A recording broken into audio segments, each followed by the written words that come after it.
Dawood Saul के पास से फरार हो जाता है।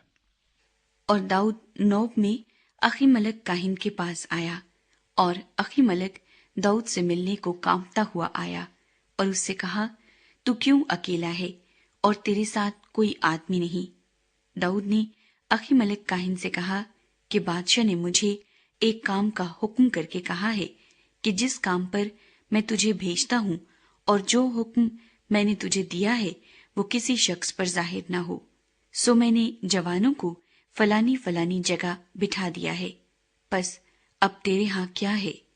मेरे हाथ में रोटियों के 5 गिरदे या जो कुछ मौजूद हो दे।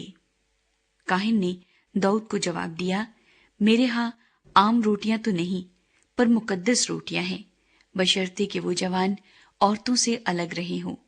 दाऊद ने काहिन को जवाब दिया, सच तो ये है कि 3 दिन से औरतें हमसे अलग रही हैं, और अगरचे ये मामूली सफर है तो भी जब मैं चला था तब इन जवानों के बर्तन पाक थे, तो आज तो जरूर ही वो बर्तन पाक होंगे। तब काहिन ने मुकद्दस रोटी उसको दी, क्योंकि और रोटी वहां नहीं थी, फकत नजर की रोटी थी जो खुदावंद के आगे से उठाई गई थी, ताकि उसके इव्ज उस दिन जब वो उठाई जाए गरम रोटी रखी जाए। और वहां उस दिन साउल के खादमों में से एक शख्स खुदावंद के आगे रुका हुआ था। उसका नाम अदुमी दोएक था। ये साउल के चरवाहों का सरदार था। फिर दाऊद ने अहीमलक से पूछा, क्या यहाँ तेरे पास कोई नेजा या तलवार नहीं? क्योंकि मैं अपनी तलवार और अपने हथियार अपने साथ नहीं लाया, क्योंकि बादशाह के काम की जल्दी थी। उस काहिन ने कहा कि फिलिस्ती जूलियत की तलवार जिसे तूने एला की वादी में कत्ल किया, कपड़े में लिपटी हुई अफूद के पीछे रखी है।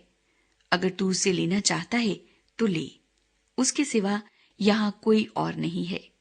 दाऊद ने कहा, वैसी तो कोई है ही नहीं, वही मुझे दे। और दाऊद उठा और साउल के खौफ से उसी दिन भागा और जात के बादशाह अकीस के पास चला गया।